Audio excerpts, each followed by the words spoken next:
আসসালামু আলাইকুম সুপ্রিয় দর্শক শ্রোতা। আজকে আমি বাংলাদেশের ক্রীড়াঙ্গনের একটি বলা যায় যে কলঙ্কের যে সর্বনিম্ন সীমা সেই বিষয় নিয়ে কথা বলতে চাই। আপনারা জানেন যে বাংলাদেশের বিখ্যাত সাংবাদিক, ক্রীড়া জগতের সাংবাদিক, যিনি সোশ্যাল সাইট বলেন, বিভিন্ন নিউজ চ্যানেল বলেন, সবখানে এখন আলোচনার তুঙ্গে, এবং আমাদের দেশের যে সাংবাদিকতা সীমাবদ্ধতা সেগুলার গণ্ডি ছিঁড়িয়ে তিনি সত্য সংবাদ প্রকাশে এবং সব সময় অবিচল থেকেছেন এবং আছেন। তিনি হলেন মোহাম্মদ রিয়াসাত আজিম ভাই। তো আমি যেটা বলতে চাচ্ছি সেটা আপনারা অলরেডি হয়তো বুঝতে পেরেছেন। এই যে জাহানারা আলমের, বাংলাদেশের জাতীয় দলের সাবেক অধিনায়ক, মহিলা জাতীয় ক্রিকেট দলের সাবেক অধিনায়ক ছিলেন, তার সাথে যৌন কেলেঙ্কারি যেটা ঘটে বা তাকে যেভাবে যৌন হয়রানি করা হয়, বাংলাদেশের ক্রিকেট বোর্ডের মাফিয়া, মহিলা ক্রিকেট বোর্ডের যাকে ম্যানেজারের দায়িত্ব দেওয়া হয় এবং পরিচালকের দায়িত্ব দেওয়া হয়, সেই মঞ্জুরুল ইসলাম, এবং এর সাথে তার পিছনে আরও ছিলেন বাংলাদেশের ক্রিকেট বোর্ডের পরিচালক, বর্তমানেও যিনি শপথে বহাল রয়েছেন, ফাহিম ইসলাম।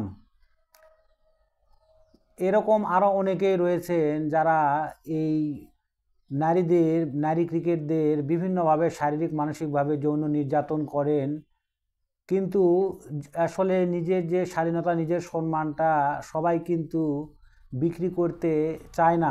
কিছু ক্রিকেটার রয়েছেন যারা নিজের শরীরকে বিক্রি করে এখনও জাতীয় দলে টিকে রয়েছেন। তাদের মধ্যে রয়েছেন এই যে জ্যোতি, নিগার সুলতানা জ্যোতি, যিনি এখন বাংলাদেশ মহিলা ক্রিকেট দলের অধিনায়ক রয়েছেন। আপনারা জানেন জাহানারা আলম এই যৌন কেলেঙ্কারি বা যৌন নিপীড়ন কাণ্ডের কথাটা রিয়াসাত আজিম ভাইয়ের সাথে প্রকাশ করার পর অনেক নারী ক্রিকেটার, যাদের সাথেও শারীরিকভাবে যাদেরকে যৌন হয়রানি করা হয়, নিপীড়ন করা হয়, তারাও কিন্তু মুখ খুলতে শুরু করেছেন। এদের মধ্যে অন্যতম হলেন রুমানা আহমেদ এবং স্বপ্না খাতুন। তারাও সাবেক খেলোয়াড় এবং বর্তমান অনেক খেলোয়াড়। তারা কিন্তু তামিম ইকবাল, আপনারা জানেন ক্রিকেটার, তাকে কিন্তু তারা গোপনে অনেক কথা প্রকাশ করে দিয়েছে, যেগুলো তারা এতদিন সাহস পায় নাই প্রকাশ করার।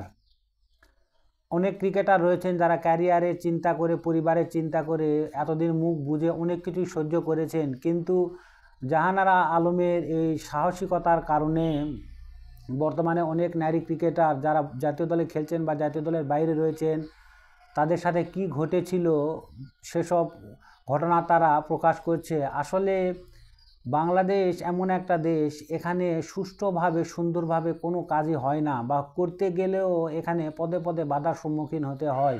এই যে জাতীয় নারী ক্রিকেট দলের মেয়েরা, তারা কিন্তু সবাই কিন্তু সচ্ছল পরিবার থেকে উঠে আসেনি। তারা খুব দুস্থ, গরিব, দরিদ্র পরিবার থেকে, তারা গ্রামগঞ্জ থেকে এই তাদের যোগ্যতা দিয়ে জাতীয় দলে চান্স পেয়েছে খেলার জন্য।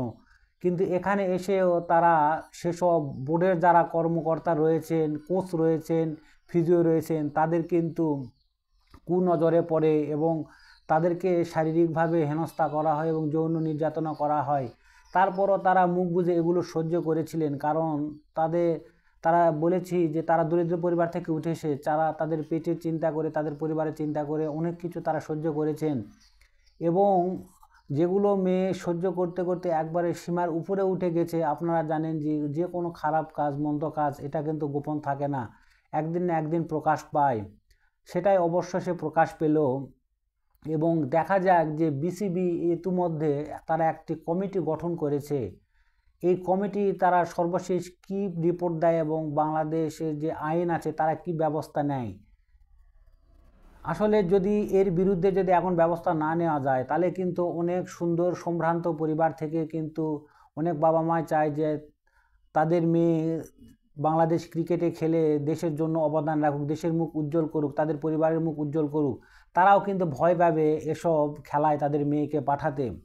তাই এটা খুবই সেন্সিটিভ বিষয়। এখানে কোনো দ্বিমত করার প্রশ্ন নেই যে এখানে সবাইকেই একমত হবে যারা এই কাণ্ডে যারা জড়িত, এই কেলেঙ্কারিতে যারা জড়িত, এই অবৈধ কাজগুলো যারা করেছে তাদেরকে জনসম্মুখে আনতে হবে এবং তাদেরকে আইনের মুখোমুখি করে তাদেরকে কঠোর বিচারের মুখোমুখি করতে হবে, যেন ভবিষ্যতে কেউ এরকম কাজ করার সাহস না পায়। এক্ষেত্রে আমি মনে করি যে শুধু ক্রিকেট নয়, বাংলাদেশের আরও যেসব খেলা রয়েছে, অ্যাথলেটিক্স, সাঁতার, জুডো, বিভিন্ন ধরনের যে খেলাগুলো রয়েছে, এই সেক্টরগুলোতে দেখা উচিত যে সেখানকার মেয়েরা আসলে কী অবস্থা রয়েছে।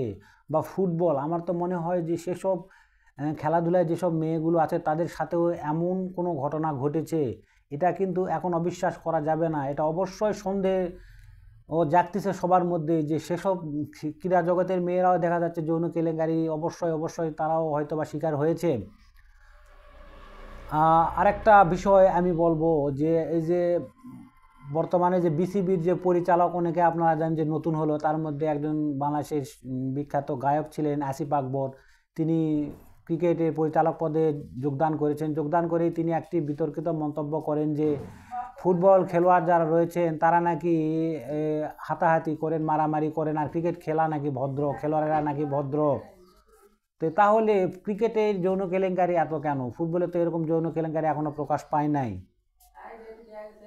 আসলে তিনি আহম্মকের মতো এসব কথা বলেছেন, কারণ তিনি জয়েনই করছেন কয়েকদিন আগে। তিনি জয়েন করার পরে যদি এরকম বিতর্কিত কথা বলেন, এটা কিন্তু আসলে ঠিক নয়। তাহলে তিনি ভবিষ্যতে কিভাবে এগোতে পারবেন?